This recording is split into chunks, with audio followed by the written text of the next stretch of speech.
Good Wednesday afternoon to you. 4 o'clock time for Sports4CLE. Thanks for joining us. Hope you're having a good afternoon. We continue to talk a little bit about the draft, a little bit about the Browns. We'll also talk Guardians and Cavs as well. Jameis Winston on Myles Garrett and the whole situation with the Browns.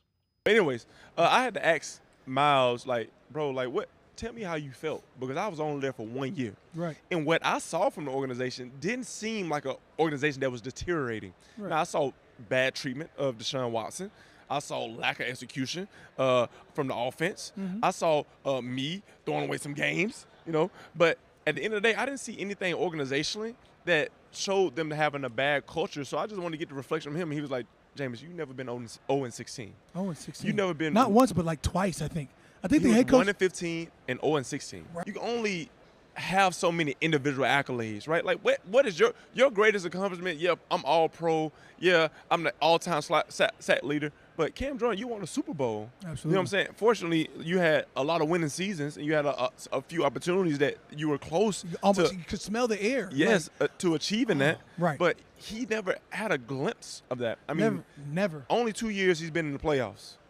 Oh, he's been in the playoffs 2 years. 2 years. Okay. Just 2 years. Sheesh. But outside of those playoffs, he's probably had a acclimated 5 wins. So out of his 7 years, he's been in the playoff twice. Yeah, he accumulated 5 wins. And accumulated like 5 wins out of the rest of the year. Like, bro, right. You can go to Hall of Fame all you want, but this business is a business of winning, and you know that. It's probably more than 5 wins, but we get the idea. Nathan Zagura, color analyst from the Browns radio network, on the top pick in the draft relative to the Browns as well. I know Mel Kiper's got Shedeur and Cam Ward, in the top 4? He had 1-3, 1-4. Right. Yeah. Okay. And guess what? That position is more important than all the other positions combined. Mm-hmm. I feel like Browns fans just in general, and maybe in other cities it's happening as well, where they're scared to draft a quarterback, and they'd rather do something that's safer. 100%. I don't understand that. What would be worse? What's worse? Trading down or not taking the quarterback and watching them blow up and solve another team's quarterback issues, right. Or taking the quarterback and he doesn't work out. Guess what? Then you get to do it again. And you do it and you do it and you do it until you get it right. Yes. Because until we have a quarterback, none of this matters. Well, there's a third thing, that the guy that's picking it, if you're wrong at 2, there's going to be a new guy picking it. And if what you pass on at 2 goes on to be a Hall of Famer and your quarterback doesn't work out, that's pretty bad as well. Shedeur Sanders, one of those quarterbacks, talking about where his first meetings for draft preview and draft preparation will be with the NFL teams. 30 visits starts like March 4th. Oh, do you know your first one yet? Browns. I got the Browns, then the Giants. So the Browns and Giants teams drafting 2nd and 3rd will be his first 30 visits. Browns have had the top 10 pick 14 times since they came back in 1999. They've taken a quarterback in the top 10 during that time just twice. Tim Couch, it's when they came back, number 1 overall. It was 1999. Baker Mayfield, number 1 overall in 2018. So some things to keep in mind there. Around the AFC North, one of the Bengals' stalwarts on defense has requested a trade. Jermaine Pratt, leading tackler, 10th in the NFL in tackles this past season with 143, one of only 3 players with 140-plus tackles and 6-plus turnover plays, along with Zach Bond and Zaire Franklin, has requested a trade. Also the green dot guy, so a name to keep an eye on. He is a guy that they could end up cutting and saving almost $6 million off their cap. They got to find a way to pay Jamar Chase and T. Higgins. Matt Patricia, who won Super Bowls as the defensive coordinator with the New England Patriots, will be the new defensive coordinator at the Ohio State University. It's kind of interesting. You had Chip Kelly last year. You got Matt Patricia. Looks like Ryan Day and that staff is becoming what Alabama did under Nick Saban a few years back, where some guys with NFL pedigree go to kind of rebuild things and get things going. So Matt Patricia becoming the new Ohio State defensive coordinator. Brian Windhorst, ESPN's national basketball analyst, on how Kenny Atkinson can use the recently acquired DeAndre Hunter moving forward with the Cavs. I think Kenny Atkinson kind of said it the best. He's not 100% sure how he's going to use him yet. I see him as a guy who can play both forward positions, small forward and power forward, depending on the lineup. I could see him in a crazy setting playing the 2 guard in a super big set. But he, with Dean Wade maybe at the 3, you can see right there why the Cavs were interested in trading for him. Because you get a guy who can play that kind of positional basketball. Like, that's obviously Kenny Atkinson is excited. We will have more on the Cavs. Amico will join us a little bit later. We'll talk more about Hunter as well as the Cavs' final game before the All-Star break tonight in Toronto with the Raptors. Bill Nye, remember him, the science guy? He was on MLB Network talking baseball and his pick for the 2025 World Series. It's National League, I'm Nationals. If it's American League, I'm Mariners. What's going to happen when the M's finally get to the World Series? What am I going to do, man? It's gonna be bananas. You and I are going together. That happens. God, I would love that of all things. Do you have a 2025 World Series prediction for us this season? Who raises the commissioner's Guardians. Cleveland Guardians. That's bold. There you have it. The science guy picking the Guardians to win the World Series in 2025. It is scientific with Bill Nye. We're going to step aside, take a quick time out, other side of the break. Tim Bielik from the Plain Dealer, cleveland.com. We are talking Browns and Myles Garrett. Sports4CLE. I'll be right back. The Ohio Lottery Partners in Education program is dedicated to recognizing exceptional students, teachers, and schools throughout Ohio. Scan the QR code on screen to nominate students and teachers as Academic All-Stars and Teachers of the Month. They must be currently enrolled or teach in grades K through 12. Is your K through 12 school developing students' literacy skills to achieve success in reading? If so, you can nominate your school for the School of the Year. Students can win $100, teachers can win $500, and schools can win $2,500. Scan the QR code, fill out the forms, and nominate deserving students, teachers, and schools today. The Ohio Lottery Partners in Education program takes pride in honoring exceptional students, teachers, and schools across Ohio. Submit your nomination today. It's fun, fast, and free.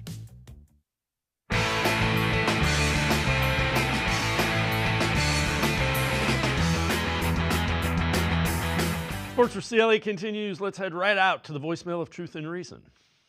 Hey, Dave, it's Bob from Short Coffee. With Myles Garrett, I keep hearing this June 1st, there's going to be $36 million against the cap if we trade him before June 1st. Free agency runs to the middle of July. So what happens pertaining to the salary cap hit if we trade him after June 1st? I mean, I know we wouldn't be able to get any draft picks for this draft, but it appears to me he's dead set on leaving. I think we got to try to get the best we can get for him and move on from this. But I just was wondering what happens after June 1st. Love the show. Wait to hear what you got to say about it. Go Browns. Woof, woof. As always, appreciate all of the voicemail. So this is from Jack Duffin, Orange and Brown Report, friend of the show, frequently on. If they wait until June 2nd, they could negate the cap hit this season to 14.75. They then have to push $21.5 million to the 26 salary cap. So again, it doesn't do them a lot of good if they want to. There's still a pretty significant salary cap hit. Let's welcome in Tim Bielik from the Plain Dealer, cleveland.com. Tim, either way, you pushed the money back and you did it to improve the roster. Trading Myles Garrett is going to negate what you can do relative to improving the roster, not only this year but next. Yeah, and it puts the Browns in a bind, obviously, just the whole situation, the trade request, him going on Radio Row to explain why he wants to be traded from Cleveland. It's a difficult situation, and he certainly hasn't done the Browns any favors with the comments he's made, on most of these media appearances, basically saying he wants out and the reasons why he wants out. it just comes down to, can the two sides, figure something out, or is it just too far gone? And then basically you're just selling Garrett to the highest bidder. And at that point, you just basically have to get the most you absolutely can, and hope you can parlay that into fixing some other big issues, particularly what goes on at quarterback. Because right now the Browns, that's for me still the biggest thing they got to figure out this offseason. Yeah, without question. So Louis Riddick, who is a former personnel guy in a couple of organizations' front office, currently on ESPN. He was on the Dan Patrick Show. Interesting perspective with what he thinks relative to Myles Garrett.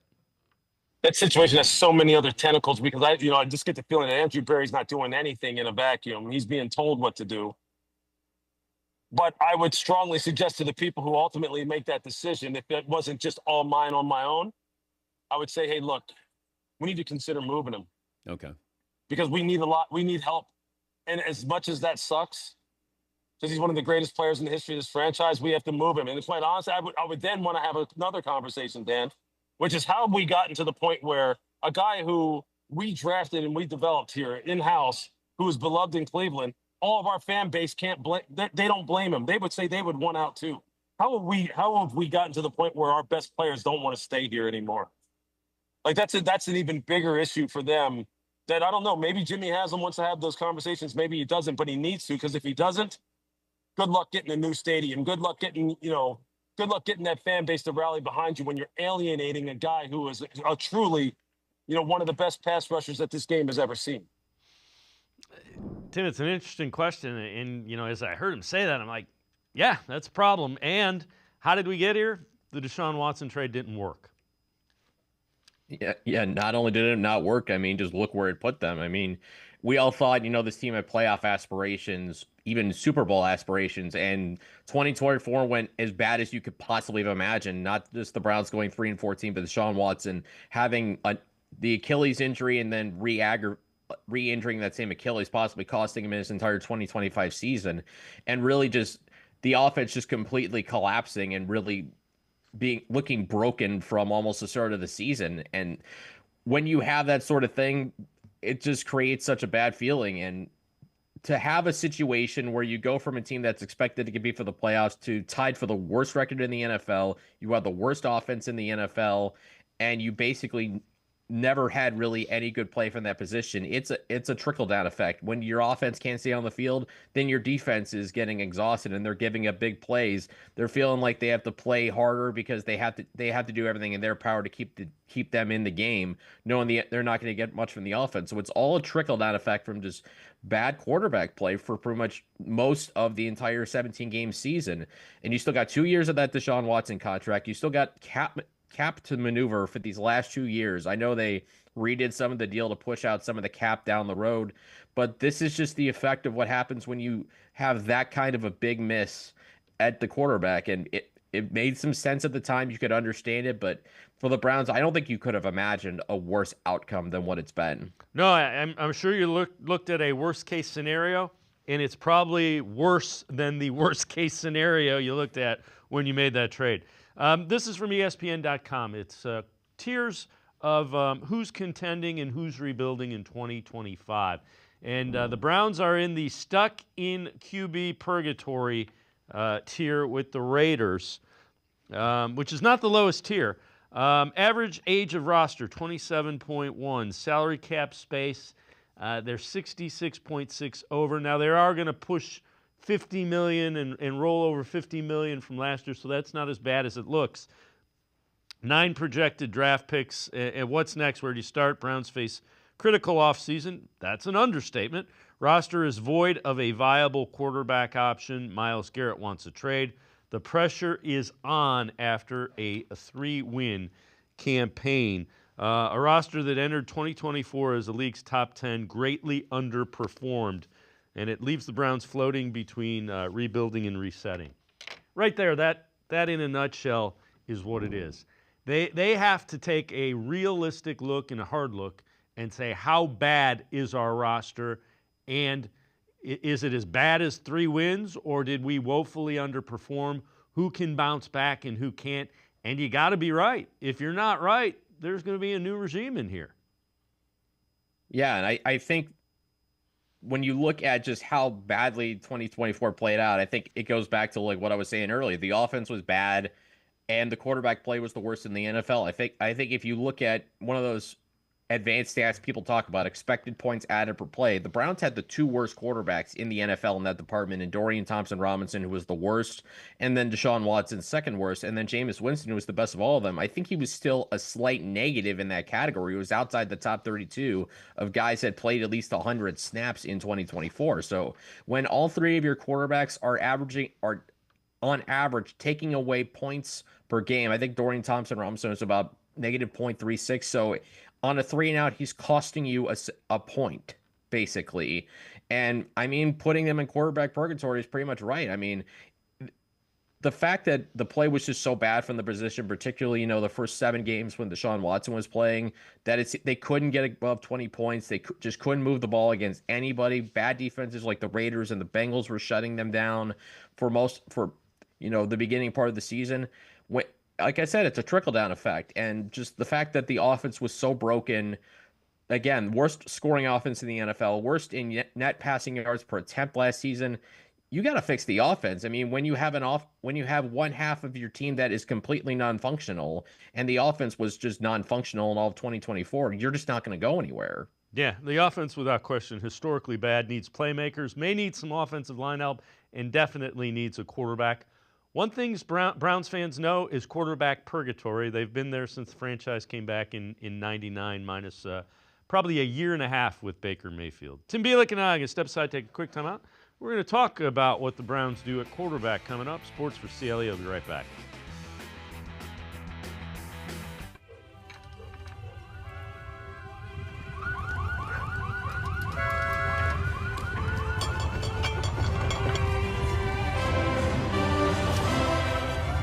Are you ready? The Ohio Lottery is about to unleash 50 new millionaires on Ohio. Want a chance to become one? Play VIP Millions. With 50 $1 million winning tickets, it's your best chance to win $1 million ever.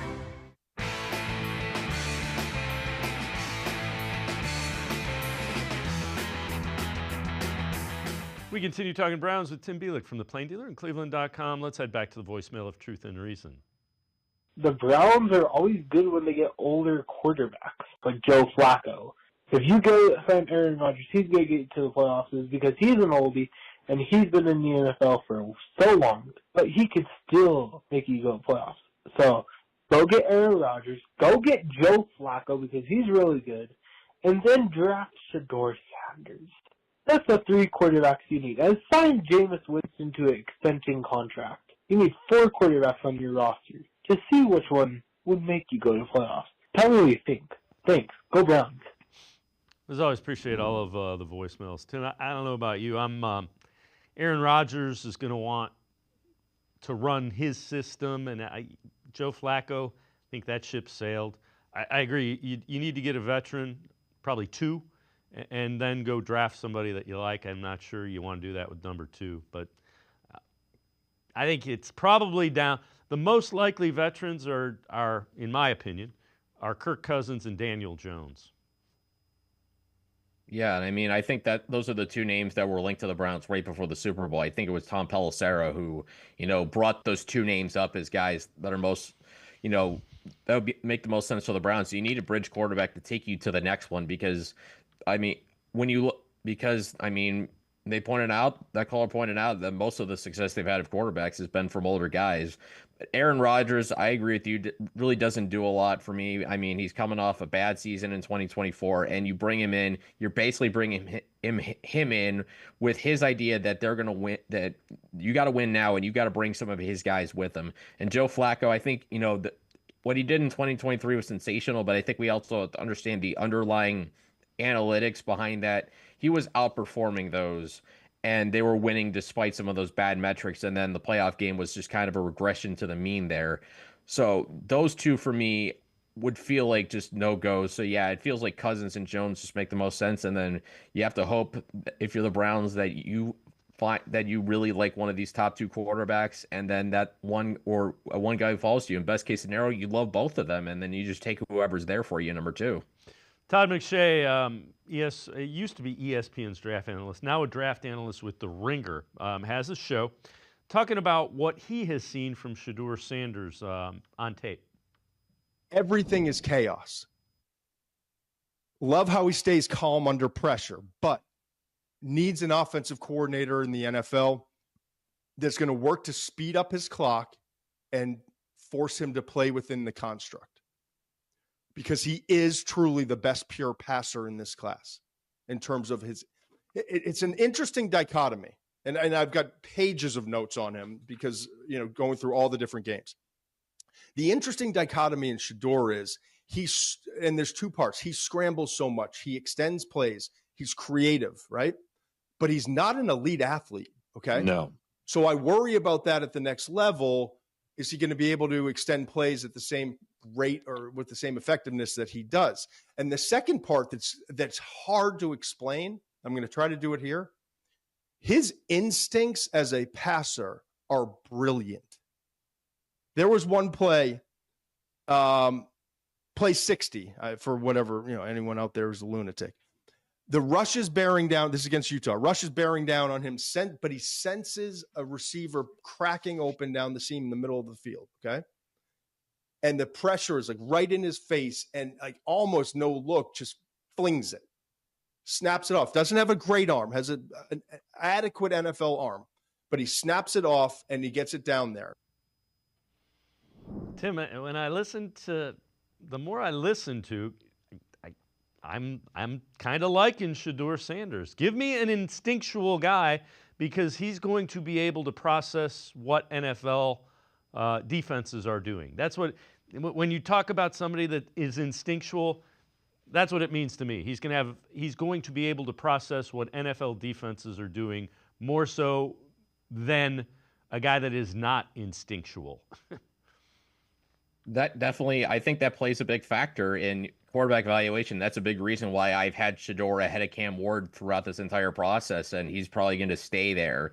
Because, yeah, the physical tools, they're not elite, but how many times have we seen guys with elite physical tools just not perform in the NFL? You think back to guys like Paxton Lynch. We all talked about just the amazing arm he had, and he was not very good.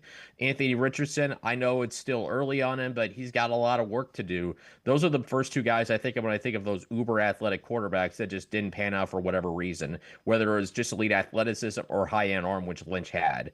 And I think with Shedeur, we kind of, maybe he gets hurt a little bit because he's not a flashy athlete, but like you said, what he has is between the ears, and it's very impressive. It's high-end intelligence and high-end instincts, and I think part of it comes from the fact that Deion Sanders is his dad. I talk so much about how much NFL bloodlines matter to me.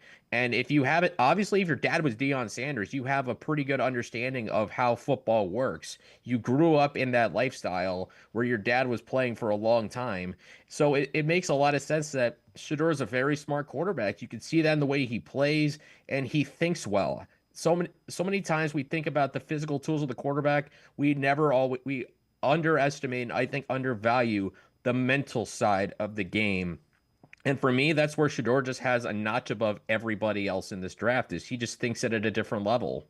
So you did a mock draft, 3.0. So you have the Titans taking Cam Ward #1 overall, and you have the Browns coming back and taking Shedeur Sanders. So we've talked about Shedeur. You have the Giants taking Abdul Carter #3. Then at 33, you have the Browns coming back and taking Travion Henderson. I got to be honest with you. If they come out of the first two rounds of the draft with Henderson and Sanders, you got a couple of guys that I'm intrigued as what the offense might look like. Yeah, and I think that's got to be the direction Andrew Berry goes. I know he talks about, he approaches drafts as need agnostic and approaches it like he has an expansion team. I just don't think this is the year to do that. The Browns, again, I've said it a couple times today, they were dead last in the NFL in scoring, and they have one of the worst quarterback situations right now in football when you're not even sure who's going to be in that room going forward. So I think this has to be a draft where you really attack offense more than Andrew Berry's ever done. I think he's had 5 picks on the first 2 rounds in his GM tenure. I know he's traded a bunch of those away, but Still, only once in the first 2 rounds of any draft has he taken an offensive player, and that was the first player he ever drafted was Jedrick Wills Jr., the 10th overall pick in 2020. He's got to start leaning for offense, especially in a division where you have to contend with Cincinnati's explosive offense and the Ravens, who can outscore just about anybody. You got to have an offense that competes out there. It's not just finding the quarterback. That's the biggest piece of it, but you also have to give him weapons. I've talked before when it comes to TreVeyon Henderson. I've said that for a while that the Browns really need to fix and prioritize rebuilding the run game. Do that with a guy. You do that, I think, in part with a guy like Henderson, who I like probably more than Quinshon Judkins, because I think Henderson has shown that he's just a little more explosive, that I think if you have that big play element out of the backfield, it really can open up a lot of things, especially for a young quarterback, if you end up drafting a guy like Shedeur. He never had a running game in Colorado. You give him TreVeyon Henderson behind an offensive line of some veterans, and you rework the scheme a little bit, I think you have something to build on. All right, so this is Mel Kiper's most recent top 5 draft-eligible player. So his big board, if you will. Top 5 regardless of position. He has Hunter number 1, Abdul Carter 2, Mason Graham 3, Sanders is 4, and Cam Ward is 5. Now, if you have now, and we don't know what the Browns' big board is, and we never will. But if Andrew Berry has Shedeur Sanders at 4 and Cam Ward at 5, don't you think you have to pick a quarterback at number 2? That's a pretty easy call right there. I mean, if it's a top 5 pick, why not take it second overall? You would do that for a lot of other positions, especially considering the massive need at quarterback. That's probably the best position you could be in, is if you evaluate their top 5 guy and one or even both of them is there for you number 2. And then it just comes down to whichever one you like more. Now the question becomes if they're in the 20s, and there are several draft experts, whatever you want to call them, that have them in the 20s. What do you do if that's the case? Those quarterbacks are somewhere in the 20s. I think it's a tough call, because I think, rankings, I think from the outside, they're largely opinions. I mean, we are all going to be wrong a lot of times when it comes to draft prospects. I've admitted how many times I've been wrong. Jalen Hurts, Bo Nix in particular, I've been very wrong on both those guys. Jalen Hurts just won a Super Bowl, and Bo Nix right now was the second of the 2 rookie quarterbacks to take his team to the playoffs. So I've been wrong before. I'm going to be wrong. But ultimately, it comes down, I think, as a team to your own evaluation. What kind of potential do you see in that quarterback? And do you think the potential of that is good enough to elevate you? Because as much as we've seen the Browns, they've had Nick Chubb, who's arguably the best running back in football. They have Myles Garrett, the best pass rusher in football right now. And despite all those things, the Browns have won just 1 playoff game since coming back in 1999. And a big reason is they just haven't had that quarterback. Baker Mayfield's been the best they've had, but we've seen the limitations he's had as a quarterback. They've never had that Pro Bowl caliber guy. And if you feel like either Cam Ward or Shedeur Sanders have a chance, and I mean more than like a 20% chance to be a Pro Bowl guy, I say like 30, 40%, it's worth the gamble, because that's the kind of thing that can take your franchise to a different level, especially in the AFC when you have so many good quarterbacks to contend with. It's worth taking a swing, and if you swing and miss, hey, you probably get another chance in 3-4 years potentially to swing again. You got to keep swinging until you get the guy. Tim Bielik from the Plain Dealer, cleveland.com. As always, great stuff. Appreciate the time and the insight. Thanks very much, Tim. You got it. Thanks for having me, guys. Have a good day. Tim Bielik, make sure you read him in the Plain Dealer as well as cleveland.com. Doing a lot of draft stuff, so make sure you give him a read. We will continue talking Browns. Damon, Wolfe, Dawgs by Nature, straight ahead. Stay with us. Come back to go forward. Back to learning new things. Back to pursuing your dreams. Tri-C has flexible learning options to fit your life. And every year, more than 1,000 local companies provide Tri-C students with real-world learning. The right education can boost your lifetime earning power by hundreds of thousands of dollars. Start now with a college education you can afford. Tri-C, where futures begin.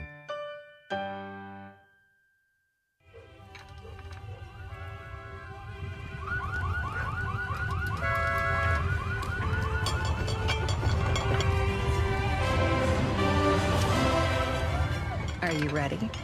The Ohio Lottery is about to unleash 50 new millionaires on Ohio. Want a chance to become one? Play VIP Millions. With 50 $1 million winning tickets, it's your best chance to win $1 million ever. I am powerful beyond my wildest imagination. I will define my future. I will keep challenging myself to improve. Because I am a future leader of this great nation. I will be responsible for raising a beautiful family. And educating not only my generation, but many more to come. I will make a difference in my community. And I will stand up for what I believe in. I will not settle for simply chasing my dreams, I will achieve them. Because I was given a chance. An opportunity. A home. At Family, Career, and Community Leaders of America. The ultimate leadership experience. FCCLA has been one of the greatest experiences of my life. It's made me who I am today. Join us. We'll build a new future together.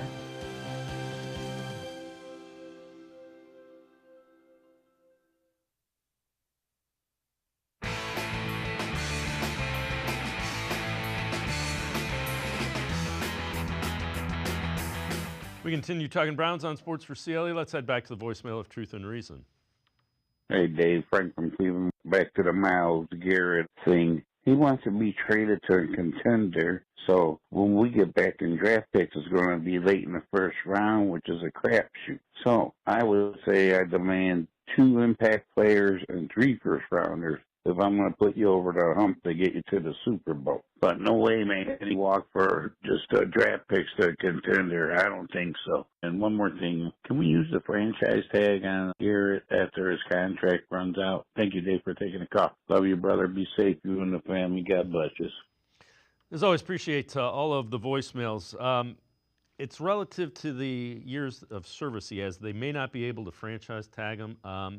If they do, it's 120% of the top 5 picks, so it would be expensive and it would get ugly. Not that it's not getting there already, but I don't know about the franchise tag. Let's welcome in Damon Wolfe, Dawgs by Nature. Damon, I get absolutely what he's saying about late picks and impact players. That's one of the reasons Andrew Berry said he's not going to trade him. Yeah, it certainly makes it tough. Not an ideal situation to be in. Even though I will say that, it sounds like Myles isn't demanding to go to a certain team, while that is his wish. It definitely, makes it less desirable that, if we possibly are trading to teams that would be picking very late in the first round over the next couple of years. We would want to certainly, find a better fit for the Browns. And, I actually think that, if I were Andrew Berry, I would only listen to certain offers from certain teams. And, teams like the Bears or the Patriots possibly could stand out as a destination that would be attractive to Myles because they do have a quarterback solution and a new coach that everybody's excited about in those organizations. So those 2 teams are picking 4 and 10. And then, next year there's no guarantee that they're going to turn their franchise around right away. The other thing to keep in mind, we've talked about the dead cap hit that they would take if they trade him. The other thing is he's got, I think it's 29 or 30 some million dollars. The team that acquires him has to have that much room under the cap to take his existing contract on. It's another qualifier, so it's going to be a mess without question. Field Yates' mock draft from ESPN.com that was released earlier this week. He has the Browns taking Abdul Carter at 2 with both Cam Ward and Shedeur Sanders on the board. The thing that I've said I don't want the Browns to do, which is talk themselves into a quarterback, I think I'm starting to talk myself into a quarterback at 2. Yeah, Dave, I think I'm kind of leaning your direction as well. I've had a chance to watch a little bit more of these guys, and there are some things to really like. Of course, Abdul Carter or Travis Hunter are great players, and they're probably the surest thing in the draft. But I think the Browns really need to take a quarterback if they like one well enough. And I think that, both of those guys are guys that you could depend on early to start. In the beginning, a few weeks back, I was a little hesitant because of the, kind of the circus that would come along with Shedeur Sanders and Deion Sanders. But, it seems like that talk has kind of calmed down, and it's becoming more of a real possibility. All right, so Browns fans continue to debate. What should they do too? Do they go to the quarterback? Do they do one of the so-called generational talents? Nathan Zegura, Browns radio network analyst, with his thinking. There are no sure things in the NFL draft. No sure things. Just off the top of my head, I remember Aaron Curry, the linebacker, Wake Forest, who was considered as sure of a sure thing as could be. Yep. Bust. Yep. Tony Mandrich, bust. That's going way back. It Steve happens. Entman. I mean, there's a billion. There's a million of them. Courtney Brown here. Sure things. Gerard Warren. There's 1,000.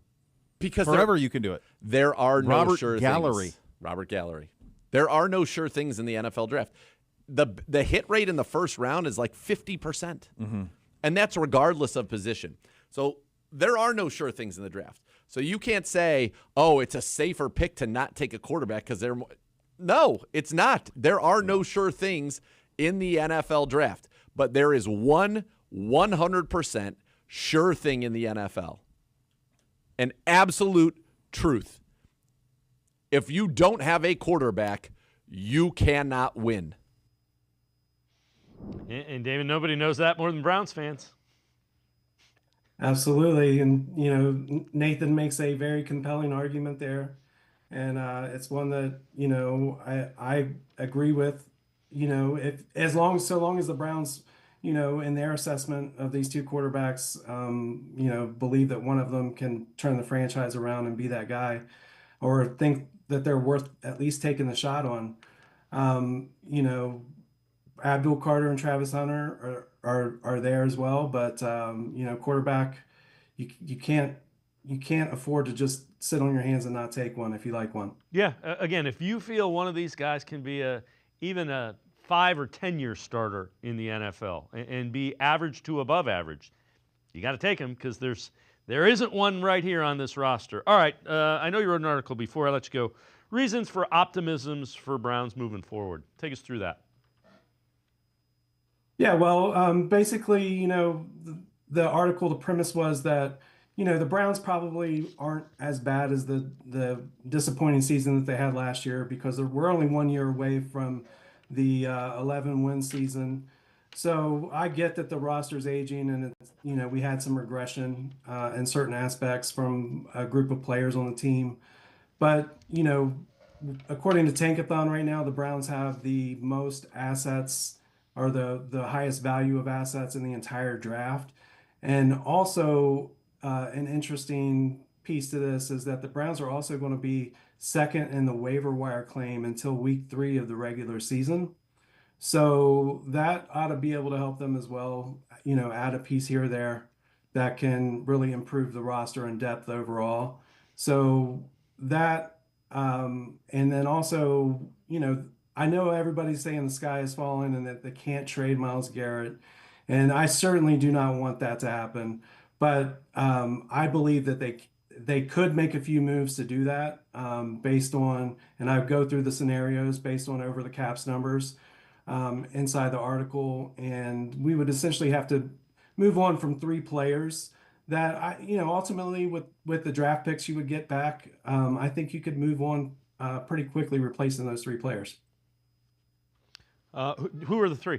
Just run through the 3 of them. Well, so if you were to trade Greg Newsome, you would be able to get $13 million of cap space. The issue with that, though, is that, you might not get a pick back that you highly value. You might be looking at getting a late day 3 pick back because of the money that's owed to him for the season. Another option with that would be to include him inside of a Myles Garrett trade to have another team be able to take that on. But again, you would limit the number of teams that could have the salary cap to do that. Also, if you post-June 1 cut both Jack Conklin and Ethan Pochik, then you would approximately save $19 million on the cap. Damon Wolfe, as always, great stuff. Appreciate the time and the insight. Thanks very much, Damon. No problem, Dave. Thank you. Damon Wolfe, make sure you check him out, Dawgs by Nature. We're going to take a quick time out. We turn our attention to the Cavs. Sam Amico, hoopswire.com. Straight ahead. Stay with us. Come back to go forward. Back to learning new things.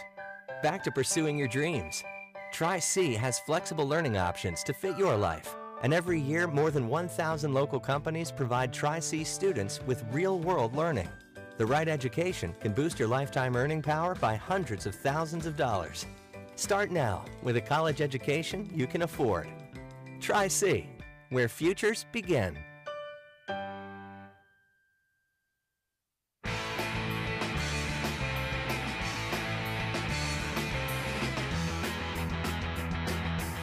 We turn our attention to the Cavaliers. They're in Toronto, their final game before the All-Star break. It will be the second game with DeAndre Hunter. Brian Windhorst, national NBA writer, talks about the feel he gets with DeAndre Hunter and what it means for the Cavs.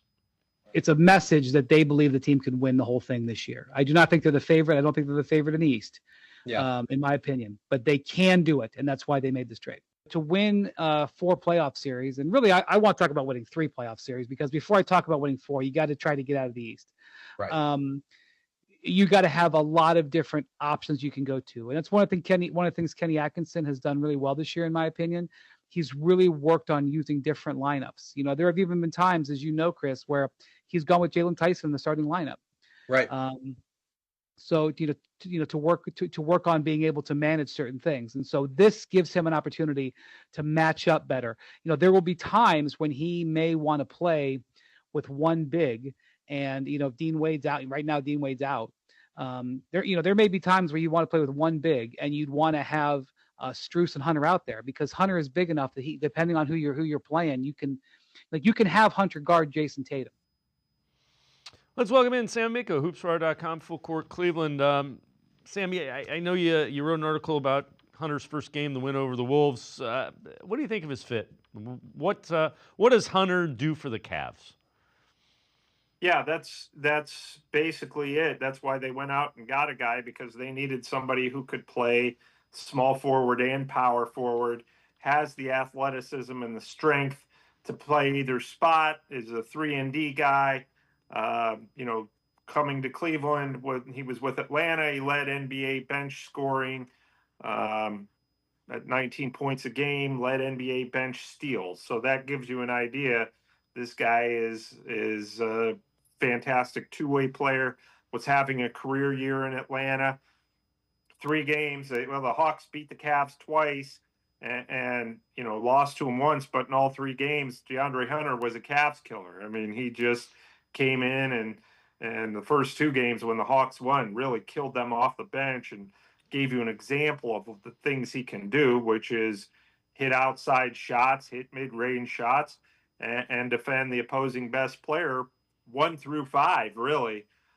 So he's not an all-star, but he's really a guy who his contributions, at least to the Hawks, were invaluable in beating good teams. Not only did they beat the Cavs twice, they beat the Celtics twice, they beat the Knicks in Madison Square Garden. So, he brings you that kind of big game winning experience. His personality fits great in the locker room. And really, it's just a key of him getting comfortable in Kenny Atkinson's system, which, Kenny Atkinson said there's no gauge on when that might be. Sometimes it takes guys 2 games. Sometimes it takes 20 games to get acclimated, not to just the coaching and the philosophy, but his teammates and everything. So, I think what he brings is what they needed, which is athleticism, size, and shooting and scoring on that wing. But mostly, you look at defensively, as Brian Windhorst said, here's a guy that can go out and guard the Jason Tatums and Jaylen Browns of the world. And that probably, if you had to pick an Achilles heel for a team that's, 43-10, that probably would have been it. So now I think they've increased their chances of, frankly, winning a championship this season. So the other side of this is you traded 2 guys that were playing pretty significant minutes in Yang and LeVert. You brought in Hunter. Who gets the spare minutes? Yeah, that's the nice thing about it is now you you usually bring in a player who's as dynamic as Hunter, and that takes minutes away from people.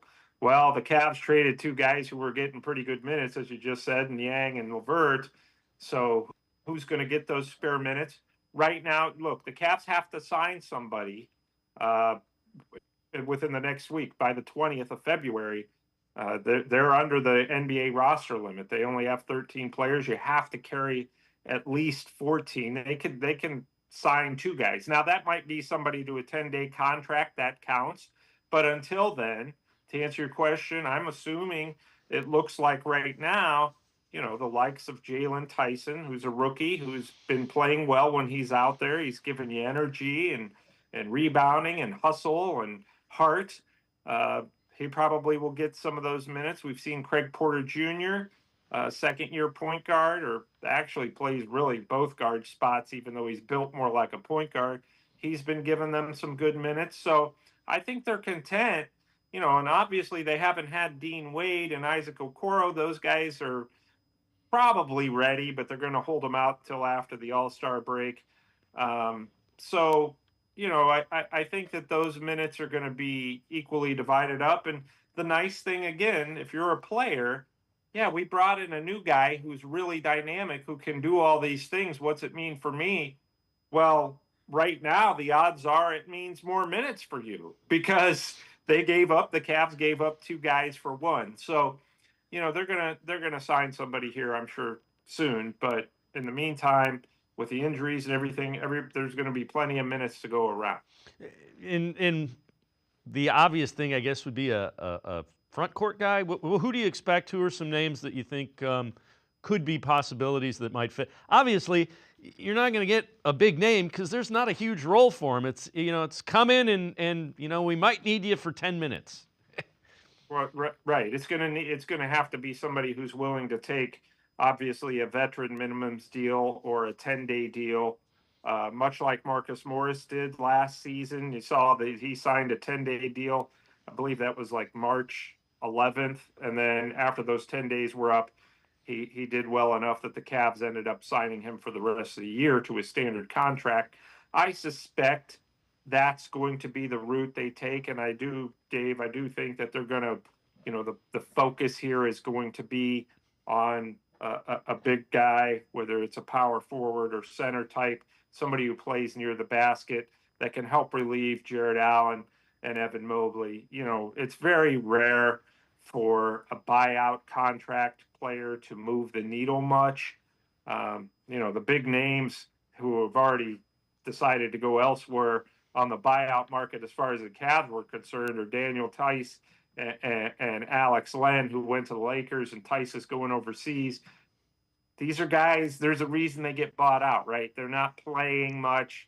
They're not looked at as big contributors. They're looked at as guys who, frankly, are going to come in and use up 3 or 4 fouls in maybe 8 to 10 minutes. I mean, that's kind of what the Cavs are looking for.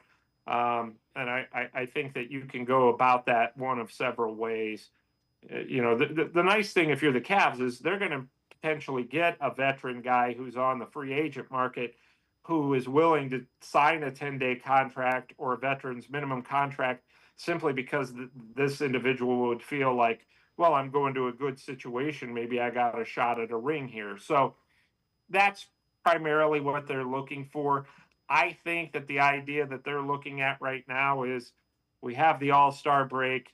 We can sign somebody then. We have to sign somebody, probably to a 10-day deal, and it'll probably be a big guy, and it's going to be kind of an audition thing, because you can keep turning over these 10-day contracts until you find somebody who you think, okay, we want to sign somebody to our playoff roster.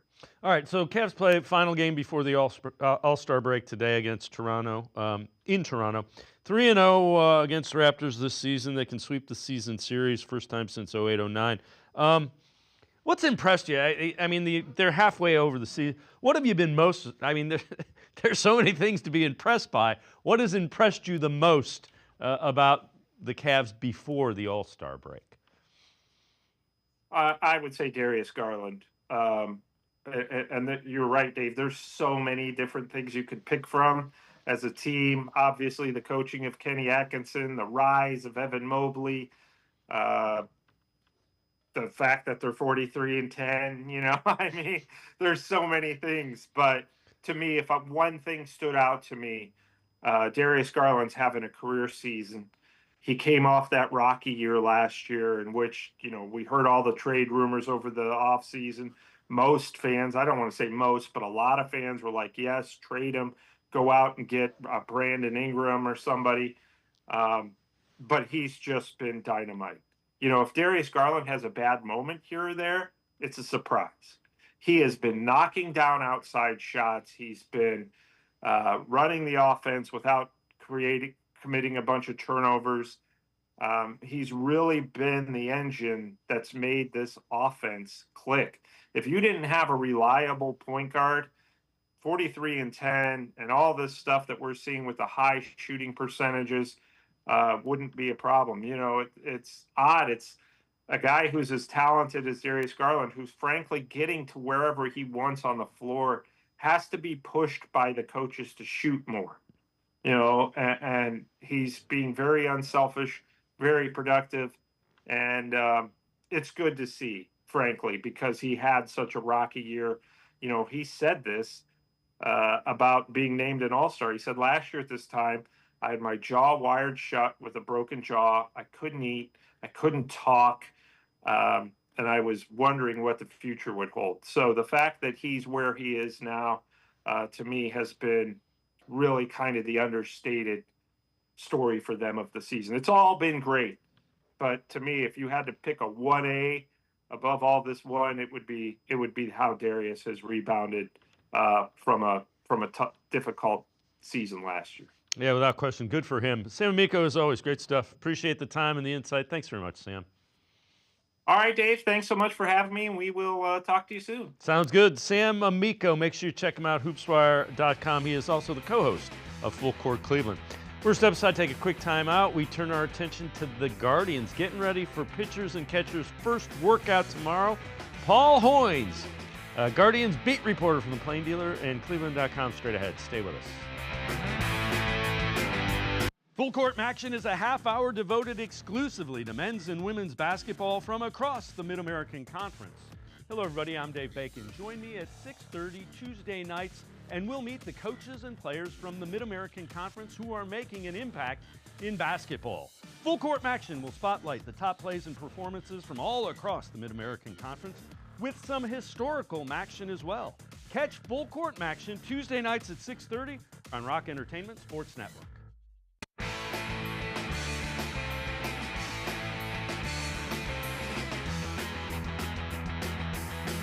We turn our attention to the Guardians. Pitchers and catchers will have their first workout Thursday, and then slowly they'll ramp up and have everybody down there working out in Goodyear, Arizona. Let's welcome in Paul Hoynes, Guardians beat reporter for Plain Dealer, cleveland.com. Hoynes, what are you paying attention to this spring? I think there's two things, Dave. I think second base, obviously, they've got to find a second baseman. But the biggest thing to me is the rotation. Who's going to fill out the bottom part of the rotation? You've probably got Bieber. You've got Luis Ortiz, who came over from Pittsburgh. You've got Ben Lively, and then there's two open spots. Yeah, and it was the old Terry Francona line: when you think you have enough pitching, go out and get a couple more. You wrote an article about this, and you talked about it on your podcast. Which starting pitcher has the most to prove, do you think? And then Tanner Bobby kind of has the look of a guy that could be that next ace type pitcher. Yeah, I think right now, Bobby's the number one guy. He's the lead dog starter. The two guys that I think this is a really, really big camp for are Tristan McKenzie and Gavin Williams. Tristan's had 2 down years with injuries. We haven't seen a lot of him in the last 2 years. His last big season was 2022. He pitched really, really well that year, but we haven't seen much from him since then. So this is a huge year for him. From all reports from the Guardians, he's had a great spring. I mean, a great winner, I should say, preparing for this spring. And, Gavin Williams, number one pick. You look at this guy, he's got number one starter written all over him. He's 6'6", 250. He's got a 96-mile-an-hour fastball. But, the last 2 years have not gone the way he would want them to go. I think last season was marred by the fact that he had the elbow injury in camp, opened the year on the IL, and really never caught up. So he ends up 3-10. But, I think the Guardians are expecting a lot more. If they could get 25 to 30 starts out of Gavin and a comeback season from Tristan, that rotation is looking a lot better than it does right now. Yeah, and the other one, Logan Allen's another guy that you kind of go, you've seen flashes, but and I guess you can say that about a lot of young guys. You need some consistency so that you're going to get 5 or 6 innings when they go out, so you're not killing the bullpen. Yeah, Logan Allen, just a weird season last year. This guy won 8 games. I think he was third on the team in wins. He pitched, I think, the 4th most innings, but he got hit so hard. A lot of hits, a lot high ERA, home runs. He had to go down to Columbus and try to get straightened out. So hopefully he's back on the right track, because when he's good, he's like a crafty lefty, strikes out a lot of people, but he's got to stop giving up hard contact. That's hurt him. So I know you also wrote an article about second base. Now, they traded Andres Gimenez, and he's the best defensive second baseman in baseball. I don't think many people would argue about that. The offense, it was concerning. Not only was he not hitting for average, the contact, all the metrics were not good. Who do you think replaces him, and do you understand the move? I guess I understand the move. If I understand the move, if they use that money they saved, they saved almost $100 million on his contract, because he had signed a multi-year deal a couple of years ago. If they use that money and to go get some more players, okay, I get it. But so far that has not happened. They're going to have right now. They're going to have a lower payroll than they did last season to open the season. And then production wise, okay, yes, his home runs dropped. And if you're a team like the Guardians, are you really going to get into the fat part of his contract with a guy that's not hitting home runs, that's a singles hitter, but is, a great defender? I guess if you're the Dodgers, if you're the Blue Jays, you can afford a guy like that. But, with the Guardians, you can understand the move. But, now you got to replace him. And, this guy still drove in 63 runs. He still stole 30 bases for the 2nd straight year. He still scored a bunch of runs. So this is, you're giving up a really, really good defensive player and an average offensive player. And, you've got guys lined up from here to Toledo to replace him. I would think Juan Brito's probably, one of the leading candidates. He had a big year at AAA, 40 doubles, 20 home runs, drew 80 walks, drove in 80+ RBIs, but he hasn't made his big league debut. We haven't seen this guy. He's a switch hitter, a bat first guy. His defense is, so. Then you've got, the cast of thousands behind him. Yeah, Freeman, Arias, we've seen a lot of them. The ultimate thing, I guess, is Travis Bazzana, the guy they took number 1 overall. Probably not this year, maybe next year. They like him a lot, and there's a lot to like by all accounts. He's in the mix in that top 10 prospects in all of baseball, just based on what these people saw from him when they looked at him in his first year of pro ball. Yeah, you don't usually see the Guardians start a guy at high A, right off the draft. They always send them to a good year, and they kind of, get introduced to the system, to the organization. They play a few games down there in the desert, and then they go home for the winter.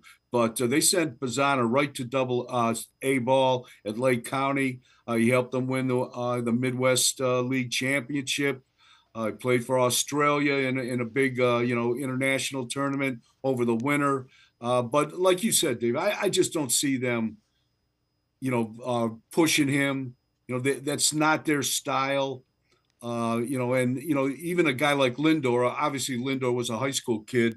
Bazzana was a college kid, so that's a big difference. But it took Lindor 4.5 years to get to the big leagues. So they're going to be patient with him. Maybe at the outside chance, you see him in September. But even in September, there's only one September call up now, 2 September call ups. So you really can't give a kid a chance that way either. So the other big thing is you trade Josh Naylor. That's another offensive production that you got to find a way to replace. You signed Carlos Santana. And I know one of your Hoynes. Do you think Santana ends up as their cleanup hitter? Do they try to go with Lane Thomas? They need offense.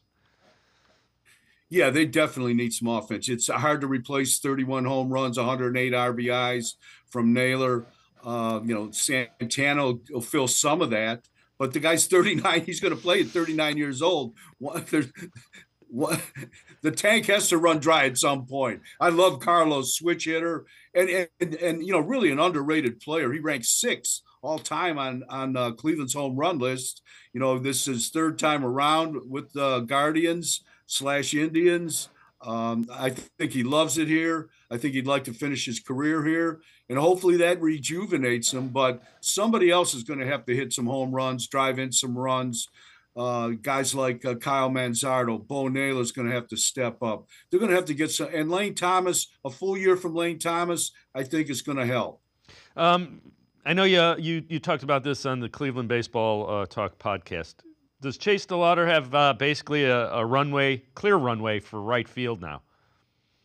Yeah, I think he does. I don't think he's going to make it out of spring training, but you look at the right field spot right now, it's been, kind of a gaping hole for 2-3 years now. You've got a platoon out there with Will Brennan and, John Kenzie Noel. You've got a bunch of other guys. Gabriel Arias can play out there. I think they played 10 different guys in right field last year. So they're looking for something.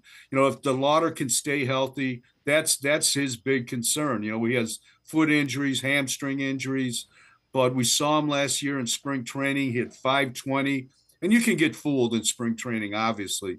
But this guy's, I think he's a legit hitter. He can run. He's a big dude. And if he can stay healthy, let's say, he starts the year at AAA, has a good first half, then you're able to bring him up and he hits the ground running. I think that would be the formula, but he's got to stay healthy. Yeah, has not played more than 57 games in either of his 2 professional seasons. All right, you also wrote an article about some of the preseason predictions that are coming out for 2025, and the Guardians are not getting much love. So Pacoda has them finishing 3rd in the AL. They got them either 80, 81 wins, in that range, right around 500. Fangraphs has them 77 and 85, 4th in the Central, a 19% chance of making the playoffs. Pacoda has them with 29%. Then there's another one, Roto Champs, 80 and 82, 2nd in the Central Division between the Twins. Again, you can throw those first 4 teams. I could make a case for any of them. I can make a case for the Royals, the Guardians, the Twins, or the Tigers to all win the Central. I think it's going to be that close. Yeah, I think so. From the projections I saw, they're like Rodney Dangerfield, the Guardians. They don't get any respect. I mean, they won 92 games. They had the great start. They beat the Tigers in the ALDS and, to go to 5 games with the Yankees in the ALCS. But, like you said, it's a really, really tight division. The one projection that got me, I think it was Pacoda. They had the Twins winning the division, and all 3 teams that made the postseason last year not getting to the postseason. The Tigers, the Guardians, and the Royals. So that was an extreme choice to me. Again, young guys going to get to play. Stephen Vogt will let them play. They need young guys to come through. That's going to be the way it looks like they do things moving forward. Yeah, that's been the mantra here in Cleveland. For the last 3 years, they've been the youngest team in baseball. They need production from those young guys because they're not going to go out and get a Blake Snell. They're not going to do that. They're not going to spend $200 million on one player. Vogt pushed the right buttons last season. I think that philosophy where he plays everybody on the bench, nobody sits and rusts away. I think that worked, and I would expect them to do the same thing this year. Paul Hoynes, Guardians beat reporter, plain dealer, cleveland.com as always. Thanks so much for spending some time with it. Appreciate it, Hoynesy. Thank you. Paul Hoynes, make sure you check him out. Always great Guardians coverage. Pages of the Plain Dealer as well as cleveland.com. That's going to do it for this edition of Sports for CLE. We'll see you back here tomorrow at 4 o'clock. Have a great night, everybody. See you tomorrow at 4 on Sports for CLE.